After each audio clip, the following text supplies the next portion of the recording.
What's up, everybody? It's your boy Tru Element 78 in the building with Your one and only reigning, defending, undisputed Mondo Lucha Hall of Famer, the socially distant Xavier Mustafa. And I am Mr. Slamcaster Mania, the natural, Chris Black. and today is Thursday, April 2nd, 2020, and we are here to give you guys our WrestleMania 36 predictions. Corona Mania is running wild through the country. And so, yeah, this is the most unanticipated WrestleMania that I can ever remember coming around. But that's definitely going to be one for the history books. That's putting it lightly. Yeah, it's going to break a lot of records. The lowest attendance in WrestleMania history. The first ever WrestleMania to be recorded.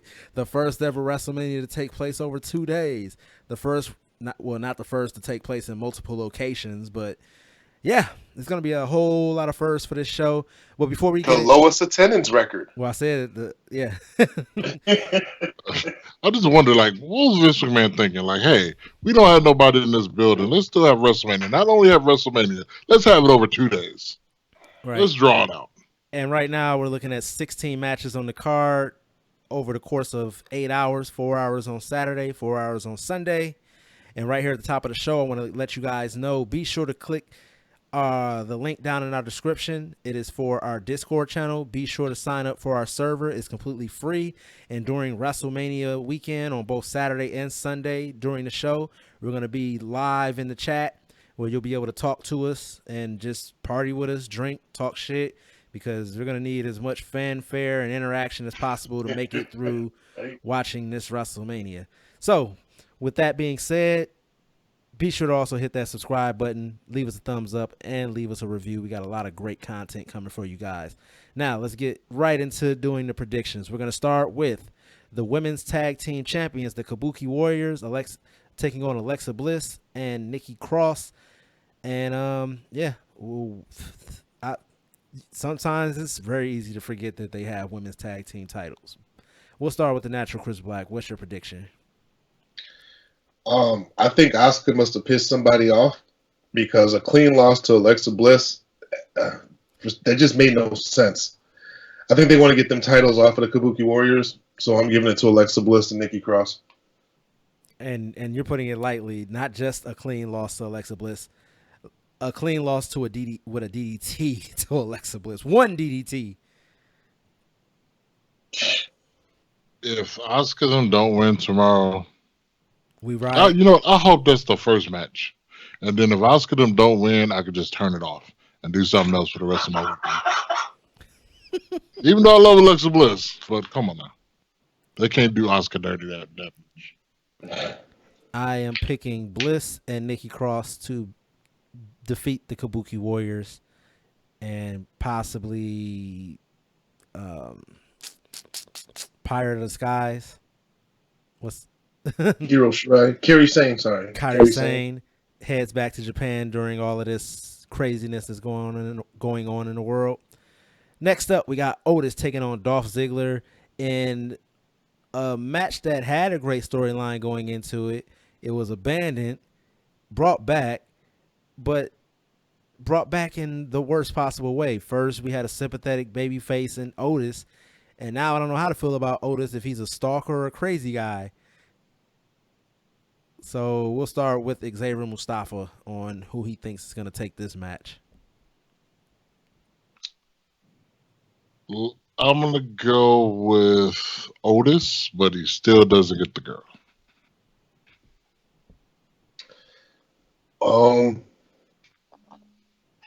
You know what? I'm going to go against Xavier Mustafa. Well, I'm going to go with Otis. I think Otis is going to win. And for some odd reason, I think he's going to get the girl. I don't know why. I'm probably a fool for thinking that, but I think he's gonna get the win and get the girl. I got a question. Well, if they're doing all these gimmick matches now for some of these matches, why didn't put Mandy Rose on the pole? She's already been there. That's one way to get people to watch the WrestleMania show, I'll tell you that. right?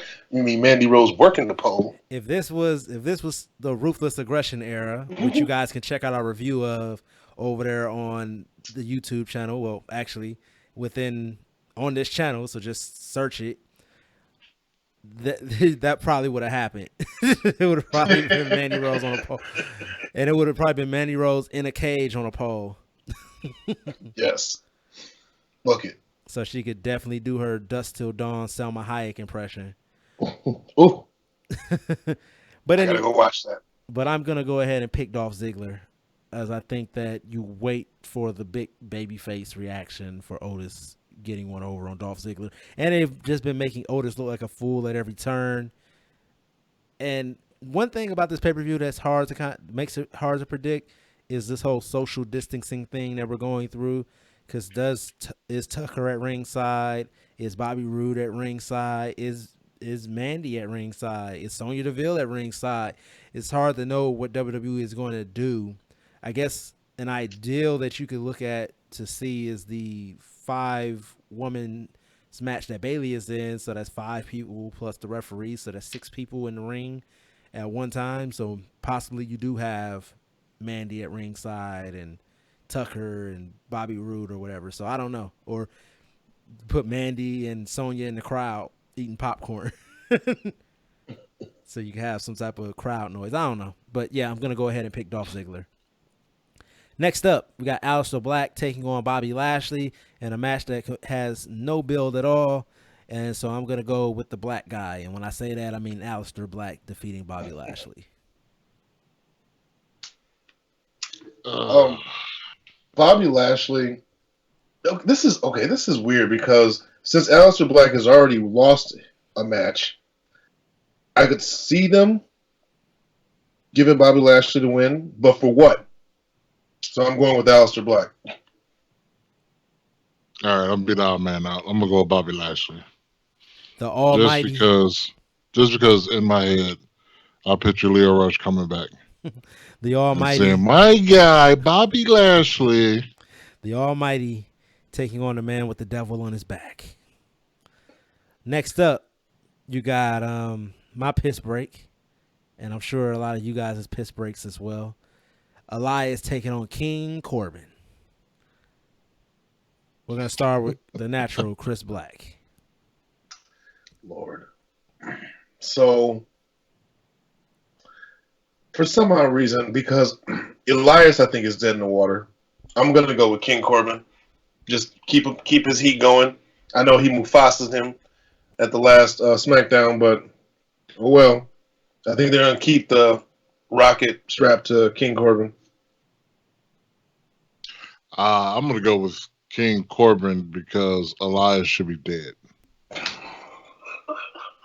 So I don't know what kind of rocket you think they got strapped to King Corbin. If they do have a rocket strapped to him, it's the same one that those flat earthers are using to try to find the curve of the planet. It's an Acme rocket. So I'm gonna go with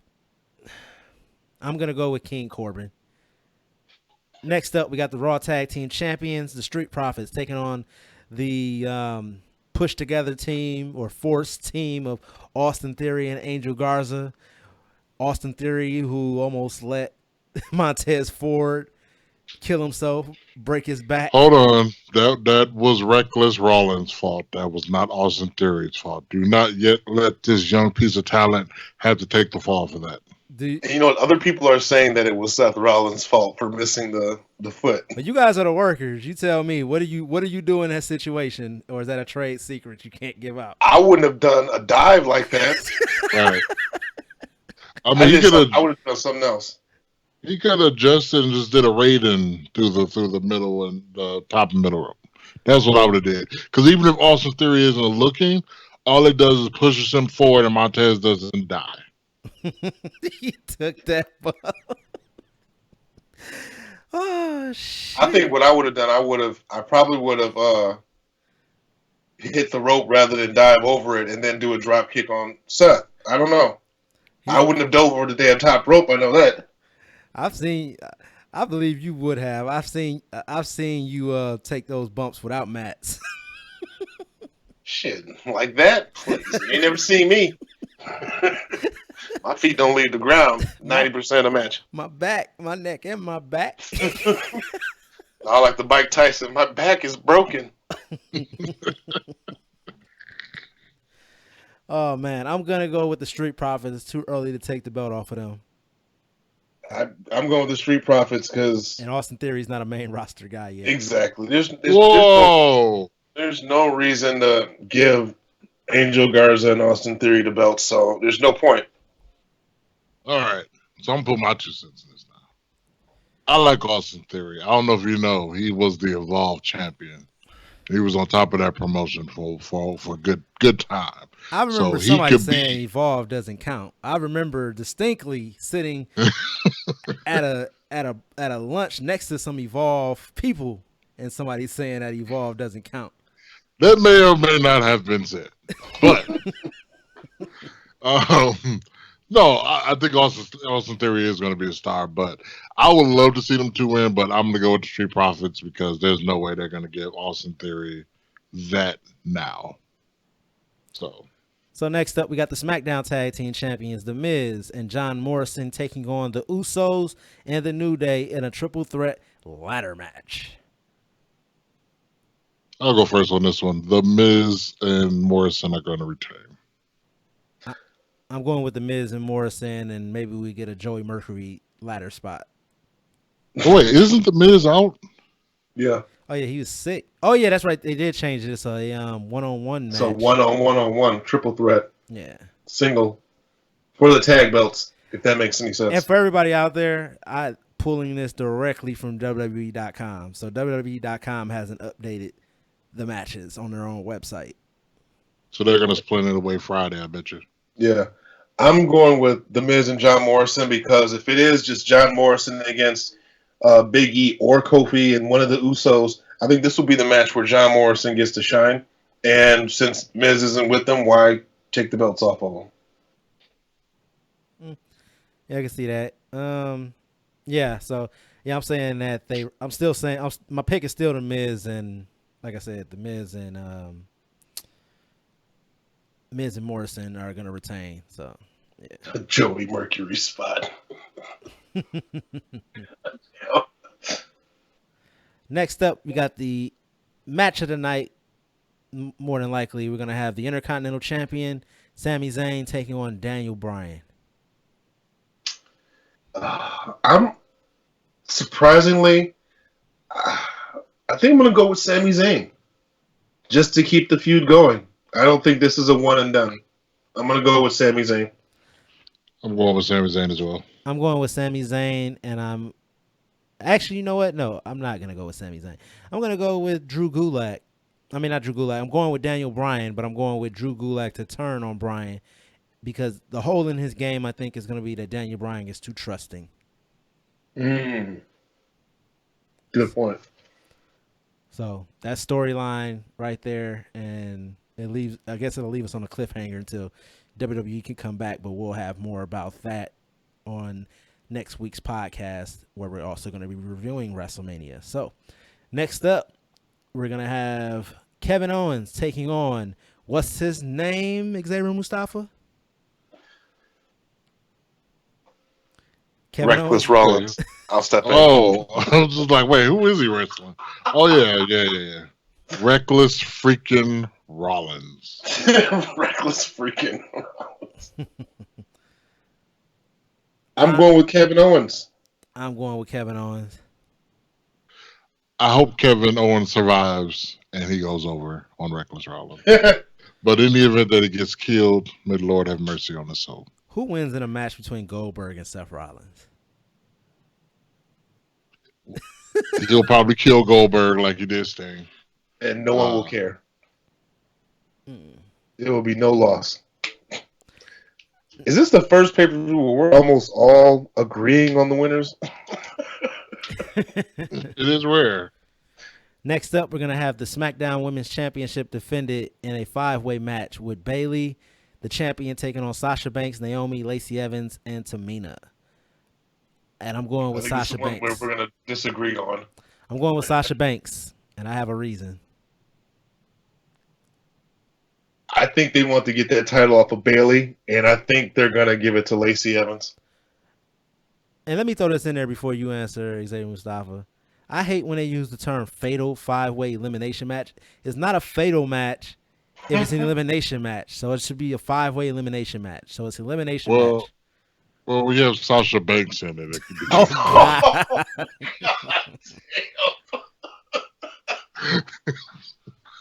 but you know what?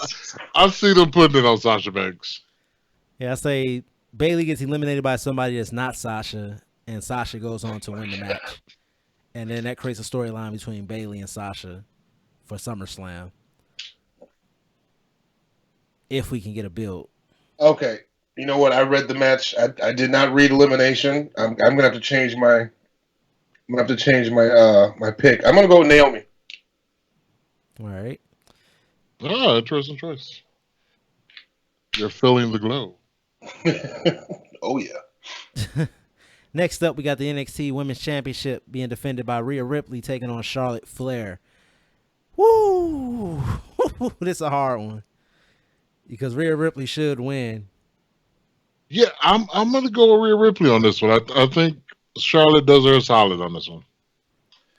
Okay. My first instinct is to say Rhea Ripley is going to win, and a win over Charlotte is going to really give the women's division on NXT a little bit more advantage over AEW. So, but long term booking, Charlotte Flair would be a better pick for the winner, and then Rhea Ripley gets it back SummerSlam weekend. But because they don't know how to do long term booking, I'm going to go with Rhea Ripley. See, I would be inclined to agree with you, except for they already had Charlotte have a match on NXT, and it did nothing to move the needle for them at all. AEW still spanked them. The ratings actually went down that week, I believe. They were down like 5%. So Charlotte doesn't move the needle for NXT, but neither does Rhea Ripley. And yeah, like I said, I'm picking Rhea Ripley in this match, but I don't know where they go after that. Whether Charlotte wins, I don't know where they go after that because she already beat who should be the number one contender. Well, I guess they're having the ladder match competition or whatever that Dakota Kai is probably going to win, and Dakota Kai isn't going to be NXT Women's Champion anytime soon. Next up, we have the Raw Women's Championship being defended by Becky Lynch taking on Shayna Baszler. We'll start with Xavier and Mustafa. I gotta go with my girl Becky Lynch, even though she's probably gonna lose. But I'm gonna pick Becky Lynch anyway. Oh, I really, you know what? I want Shayna Baszler to win, but I have not liked her on the main rosters thus far. And I don't know if Vince McMahon wants Shayna to hold that title, but because Becky Lynch is supposedly taking time off, well, hell, everyone's taking time off. God damn it. You know what? Fuck. The only way Becky Lynch is losing is fuck it. I'll just go with Shayna Baszler, just for no reason. But it's no. a hard one. I know because if Becky Lynch beats her, I mean, Shayna's done. It's a wrap for her. Right. And agree? It's yeah, a wrap. And of course, we're a podcast, so we know background information. Seth and Becky are supposed to be taking time off after WrestleMania. At this point in time, it's pretty much mandatory time off. So, but yeah, that's been in the cards. So, and Becky's held it for a year, I think. And this is one thing they don't bring up. She's the longest reigning women's champion in history right now, I believe. I think she took that title from Charlotte now. So, there you go. Oh, did I say who my pick was? My pick was Shayna Baszler. Next up, we got Edge and Randy Orton in a last man standing match. Edge definitely goes over in this one. He has to. What kind of man would he be to have his woman RKO'd and to lose? I'm going with Orton. Let's keep the feud going. Last man standing. I want to go with Edge, but this storyline is too juicy. I think Orton's going over.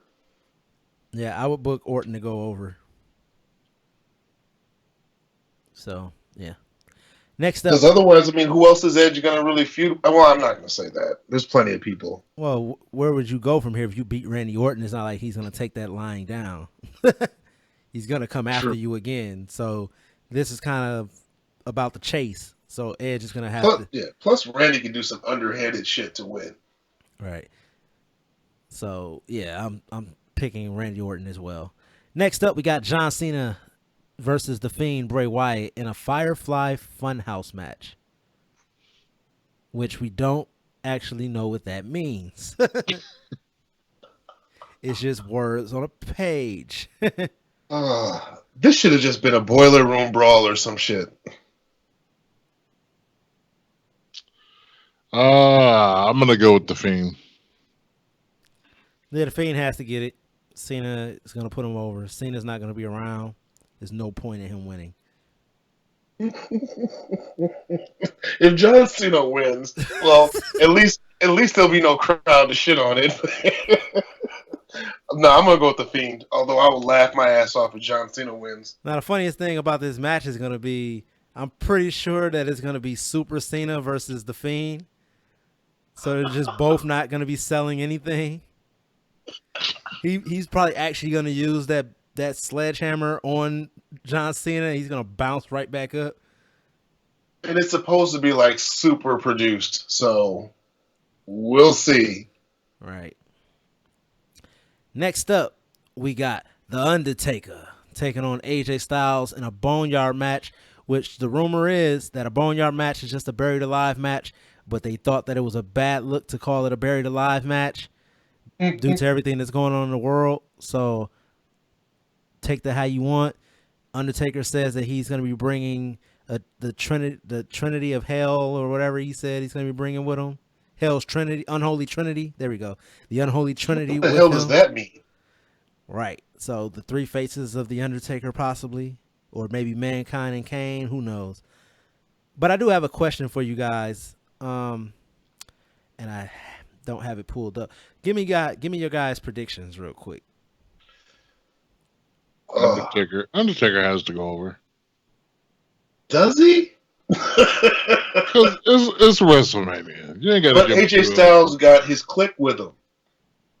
You know his clique could potentially show up and just fuck things up for the Undertaker. Plus, a win don't mean shit for the Undertaker. So what? He beats AJ Styles. He already chokeslammed him and beat him in Saudi Arabia. So we've seen him pin AJ Styles. So I think AJ Styles is going to beat him, get his win back. 50-50 booking and all.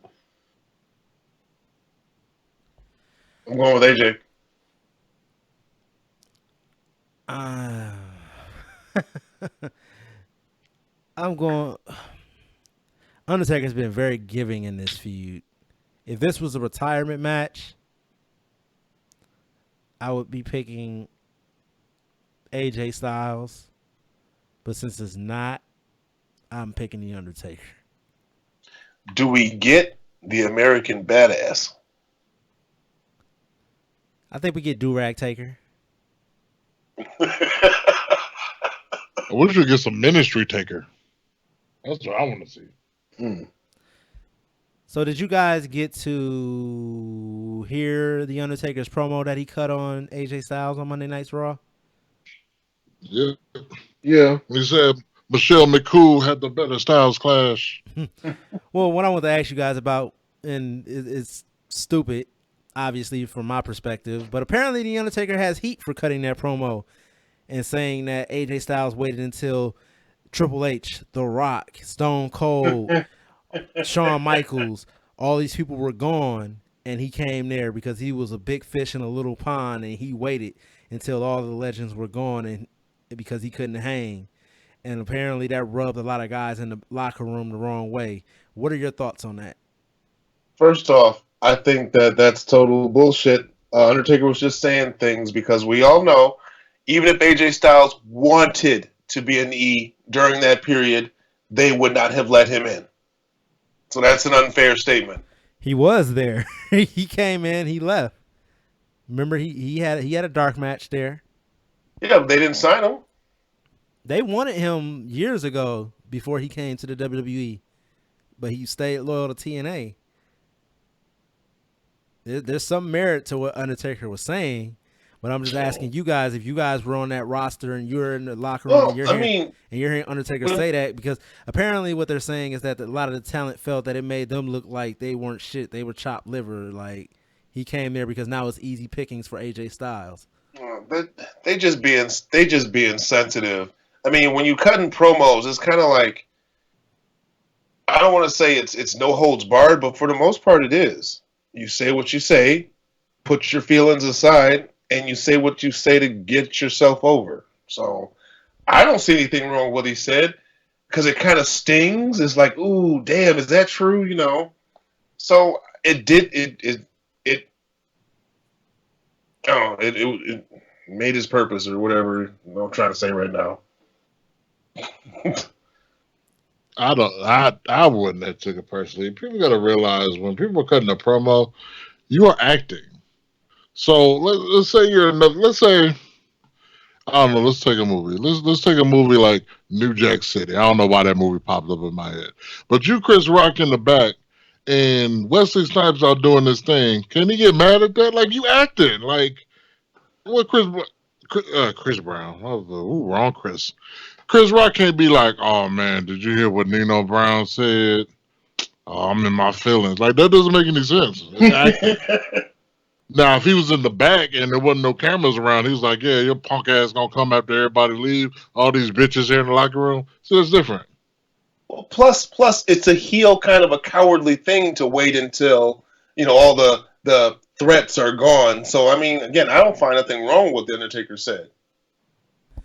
And then, from my perspective, it's like he's basically telling AJ that he was afraid he wasn't going to get over and that he couldn't build a name with all these other names that were already there, that he wasn't good enough to establish himself amongst the established. He came there when nobody is established. You know what? Undertaker was like Stink Meaner in the Boondocks. He was Right? like, he was a bitch ass nigga. Well, before anyone gets upset, was this scripted, or did Undertaker just kind of go off the cuff? No idea. It seems like they haven't been scripting them as much, but I'm pretty sure the Undertaker's was scripted. I don't think the Undertaker's ever scripted. Really? Okay. You have way more confidence in the Undertaker than I do. Especially when it comes to a soundstage promo like that one. But I mean, keep in mind, he lasted an era where you either sink or swim in your promos. He did all right. All right. Well, next up, I believe it is the final match on the card. Nope, two more. Which one? The two heavyweight titles. Oh yeah, who is Go ahead with Goldberg and to be determined. Yeah, I know that one. Whoop. And Brock and McIntyre. Yeah. We'll do Brock and McIntyre. McIntyre goes over in an empty arena. Poor guy. Brock Lesnar goes over. I'm going with Brock. Why do the title change in front of nobody? Especially this title change specifically. I think Drew McIntyre, the story of him getting that belt is more important right now. And the way he's made Brock Lesnar look like a damn chump, giving him 3 claymores all at once. That when he did that, I was thought to myself, okay, I don't think that Drew McIntyre is going over. You don't dominate Brock Lesnar like that before a pay-per-view. You just don't. I think Lesnar inks one out. I don't think it's going to be a typical dominating performance by Lesnar. I think he just barely gets it. And somehow Drew McIntyre earns a rematch against Brock down the line. But we don't get the title change here. It's going to be something that happens where Drew McIntyre is going to be able to get a rematch against Brock, which nobody ever does, which would be one of those unprecedented things. Does Drew win Money in the Bank? Possibly. Okay. If we have Money in the Bank. If they're gonna save the win for him later, then yeah, I totally see Brock Lesnar going over. If they're not gonna do anything, if they're not gonna bring that back, then Drew McIntyre needs But to. then one more thing. The only thing about winning Money in the Bank is that is a heel gimmick. It is. I don't think Drew McIntyre need like.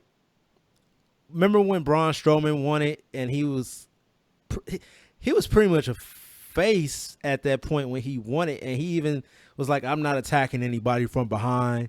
Like I'm letting you know that I'm challenging you." And he was supposed to cash in against Roman, and then the Shield jumped him to protect Roman.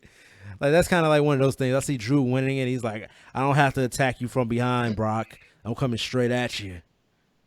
So I think if he wins it, he'll just say, "I want you." yeah, at I was gonna say SummerSlam." that. I was gonna say that's the only, all I'm saying is that's the only way it works as a face, Yeah, if that's what and then they're going for.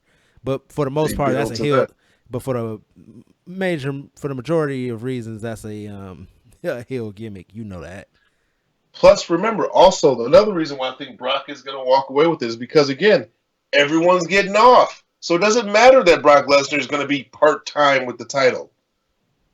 Why take it off him? Because they want to give Drew McIntyre a long title reign. Yeah, but I mean, he wins the title. I mean, there's no better way to kill a new champ's momentum than for him to win the title, and then there's a big ass break, and we don't know how long this break is going to last. All right. And so that brings us to the final match of the night, and there's going to be some slight spoilers here, but again, we're recording this on Thursday. SmackDown has not happened yet. WWE has been playing it up like this match is going to happen. Like I said, spoilers here, but it was supposed to be Roman Reigns taking on Goldberg. Roman Reigns is out due to health concerns on his part. He even did a Twitter video. Did you guys get to see the Twitter video from Roman Reigns and his response to the fans who were calling him a coward and all this different type of stuff? I can't fault Roman Reigns with his issues that he's had. If I had gone through 2 bouts of chemo and cancer in my life, I wouldn't want to be out here and all this crazy mess that's going on in the world, and every day we're getting new information. Today we got new information about how it's transmitted. Like, yeah, I'm not taking chances, even though he was at the tapings, but they did a lot of tapings that night, so it could be what we're going to see on SmackDown tomorrow night, which Triple H said they did it in a very creative way on how we're going to get a match at WrestleMania and an opponent for Goldberg. And so here's the spoiler. It's supposed to be Braun Strowman taking on Goldberg. Now, I'm going to start with Xavier Mustafa on this one, actually. Do you think it's going to be Braun Strowman and Goldberg, and if so, who's going to win? Well, one thing I want to say really quick is I know I was taking the opposite side of the story as far as, fans are supposed to be able to voice their opinion without people getting mad about it. But this is a situation where I think that's kind of bullshit. How are you going to say this man is a coward because his immune system is compromised and he doesn't want to travel when COVID ID is out there? Rona's out there trying to get everybody they can. He don't want none of that. So yeah, screw you fans. Anyway, I nothing. I don't say nothing against Braun Strowman because it is something against Braun Strowman. I don't care for this match if it's going to be Braun Strowman versus Goldberg. I hope it's somebody else. Please let it be somebody else. But if they are going to battle each other, I hope Goldberg keeps it. Actually, Oh Lord, I can't believe I'm saying this. Goldberg for the win.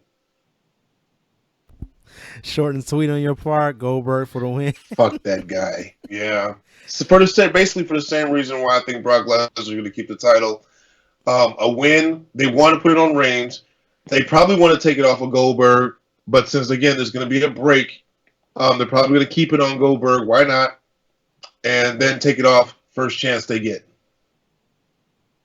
Hell, the first episode of SmackDown could be them taking the title off of him. The first live back in action SmackDown.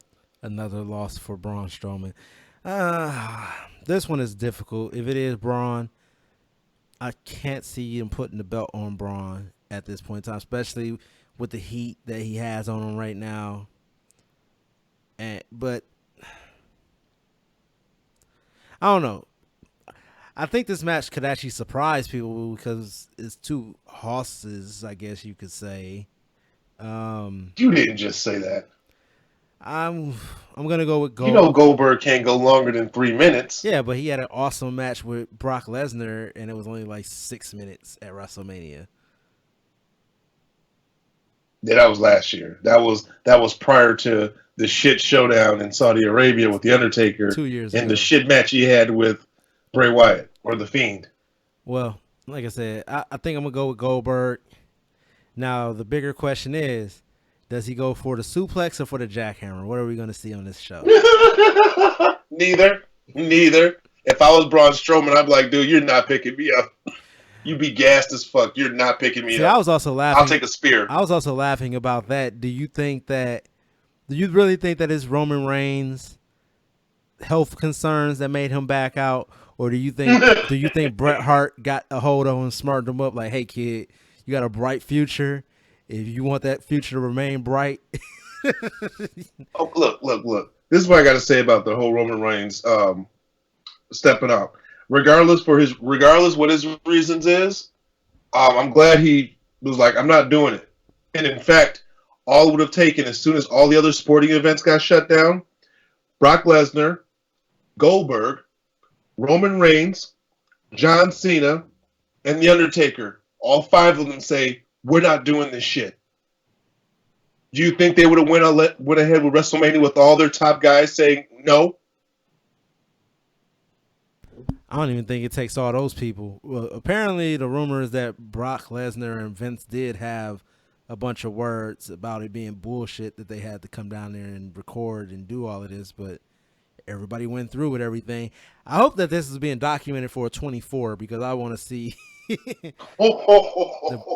everything that goes on in the backstage for leading into this show. And I want it raw and uncut. Hell yeah. I want to hear Brock Lesnar's rant. So, but yeah, that is your WrestleMania rundown. Like I said, we're going to be live over on Discord. It will be the only link down in the description. So please click on that. Join us on our Discord server. We're going to be in there. We're going to be drinking. We're going to be talking. I said you'll be able to interact with us, hear all of our thoughts live on the air before we do our podcast. That's going to be dropped next Saturday.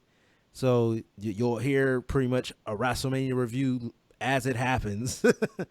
And it'll help all of us enjoy the show just a little bit more than we would otherwise. Other than that, you guys got any other thoughts?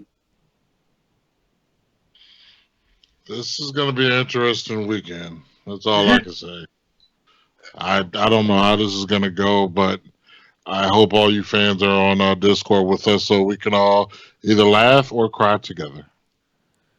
You know what? I'm just gonna be a little positive and say, hats off to everyone who's involved, risking their life, their health, their well-being to try to provide us with some entertainment. I don't know. Can't blame them. They're gonna try their best, but we all know it's gonna be a shit show. Yeah, we got 16 matches, 8 hours of professional wrestling. That means each match could get 30 minutes of time. We know that that's not particularly going to be the case, especially when it comes to Braun Strowman and Goldberg. One thing that's also interesting about that, and I just want to throw this out there, is that normally, we get all these grandiose entrances for WrestleMania, and that usually eats up a lot of time. But we're not getting that this year. So I would say be prepared to have some 45-minute matches on this card. I mean, is there even a reason to do entrances, to be honest, totally honest with you? Like, I don't expect Undertaker and AJ Styles to rock into a boneyard with some music. I don't expect John Cena and The Fiend to have some music before the Funhouse. It just wouldn't make any sense. Yeah. Oh, yeah. And we did forget to mention that WrestleMania is hosted by Rob Gronkowski, the former New England Patriot. Jesus Christ. And you know what? I probably would prefer him to take on Goldberg. I mean, at least that match is going to be short and sweet because they both can't wrestle. And although it hasn't been officially released yet. I'll give you guys the rumored cards for each night. Saturday night looks like we're gonna have the Raw Women's Championship being defended, as well as the WWE Universal Championship. We're also gonna have the Firefly Funhouse. We're gonna have Kevin Owens taking on Seth Rollins. We're gonna have the SmackDown Tag Team Ladder match. We're gonna have Elias taking on King Corbin, and then we're gonna have the Women's Tag Team Championship match and the Intercontinental Championship match all on Saturday. Sunday, we're going to have the WWE Championship match, the Boneyard match, the Last Man Standing match, the SmackDown Women's Championship match, the Raw Tag Team Championship match, the NXT Women's Championship match, Aleister Black versus Bobby Roode, and Otis versus Dolph Ziggler. It was funny when I was reading Saturday, I was like, I'm much more interested in Saturday than Sunday, but they divided it up pretty well, and you can, just by looking at this, you already know what the kickoff matches are going to be. Sorry, Otis and Dolph on Sunday, your kickoff match. Aleister Black and Bobby Lashley, your kickoff match. Yeah. Saturday, Elias and King Corbin, your kickoff match. And it would maybe we need to come up with something just fun. Like, what do you think? I don't know. What do you think is going to be the shortest match? What do you think? I don't know. We got to come up with something. I want to come up with a drinking. I want to come up with a drinking game. Telling you, every time to do a suicide dive. Oh yeah, that was another thing. Anybody that's been listening to us for a while knows last year we did confidence points with our predictions, and at the end somebody had to eat something hot. Me and Chris Black ended up having to eat the hot chocolates last year for WrestleMania. This year, just based on the shit show of the world and WWE and everything that's going on, we decided not to do that. But hopefully things are headed back to normal for SummerSlam, and in which case you may see Xavier Mustafa lose his beard, get his chest waxed. You may see Chris Black walking around with no eyebrows. You never know. I never agreed to that. You never know what's going to happen. You might have to wear sandals with socks all year. Even in the wintertime. Even though he lives in Alaska. But anyways, we up out of here. Go ahead and give us your social medias right quick. You can catch me at Xavier Mustafa on the Facebook and on the Twitter. You can catch me at The Natural Chris Black on Facebook and Instagram, and _natural_CB on Twitter. And you can catch me at Slamcaster TE78 over on Twitter. I'm not as active over there, but if you guys start interacting with me, maybe I'll be a little bit more active. Like I said, check out the link down in the description for our Discord server. Join us for WrestleMania. Join us for other pay-per-views because we're going to be doing a lot of live and interactive content down there. And it's just going to be great fun for this social distancing thing that we got going on. Also, be sure to subscribe to our podcast wherever you get your podcast from. That content is completely different from what you get over here on the YouTube. And yeah, just search Saturday Night Slamcasters or hashtag Come Get Slam. Other than that, we up out of here. Holla at your boys. Hope to talk to y'all on Saturday and Sunday. Peace. Come get slammed.